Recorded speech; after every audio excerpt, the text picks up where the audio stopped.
지난 3월 강원도 동해에서 육군 부사관이 교통사고를 내 함께 탄 아내가 숨진 일이 있었습니다. 그런데 단순한 사고로 보기 힘든 정황들이 계속 나오면서 군 수사당국이 아내를 살해한 혐의 등으로 부사관을 재판에 넘겼습니다. 이 쟁점 사항 등을 정리하는 재판 절차인 공판 준비 기일이 어제 춘천에 있는 군사법원에서 진행됐는데요. 취재 기자 연결해서 조금 더 자세히 알아보겠습니다. 송세혁 기자. 네, 강원 영동 취재본부입니다. 네, 우선 사건 경위부터 살펴보겠습니다. 처음에 사건이 어떻게 발생한 건가요? 네, 지난 3월 8일 새벽 4시 50분쯤 동해시 한 도로에서 육군원사 47살 A씨가 몰던 승용차가 옹벽을 들이받았습니다. 시속 100km 가까운 속도로 돌진했는데요. 이 사고로 A씨가 크게 다쳤고 옆에 탄 아내 40살 B씨는 숨졌습니다.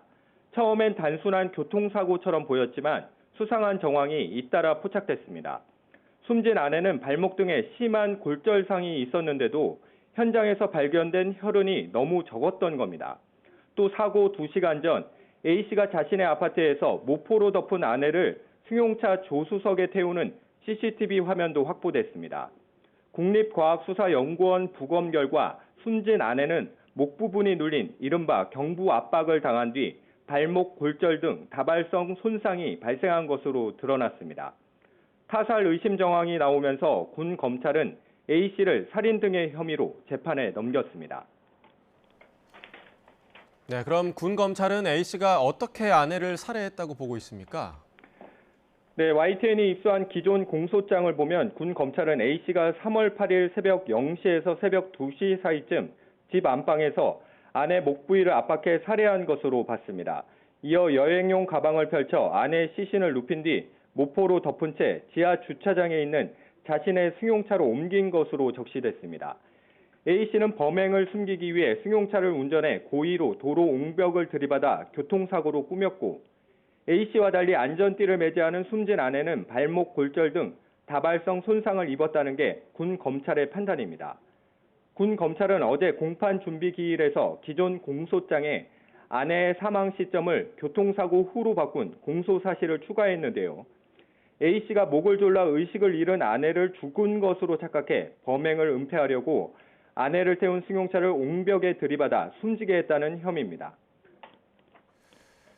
자, 그렇다면 군 검찰은 A씨가 아내를 살해한 동기, 그 이유를 무엇으로 보고 있나요? 네, 공소장에 따르면 A씨는 전세금 대출 7천만 원 외에도 제1금융권과 제2금융권 등에서 돈을 빌려 빚이 2억 9천만 원에 이릅니다. 또 지난해 초부터 대출 원리금을 제때 갚지 못해 여러 차례 독촉장을 받았고 여러 카드로 단기 대출까지 받은 것으로 조사됐습니다. 이런 사실을 아내는 모르고 있었던 것으로 보이는데요.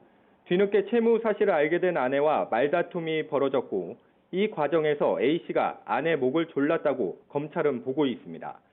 A씨는 보험 사기 방지 특별법 위반 혐의도 받고 있는데요.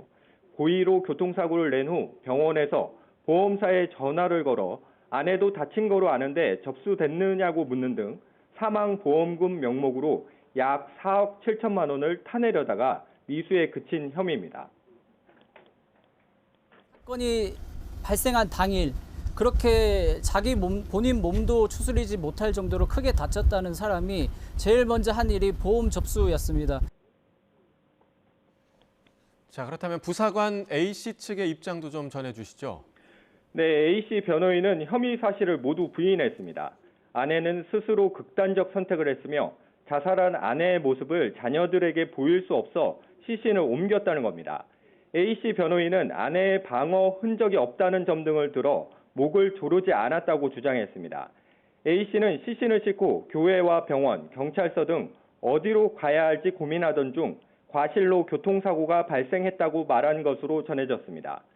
또 A씨 변호인은 빚과 보험금 액수 등도 범행 동기로는 미약하다고 반박했습니다.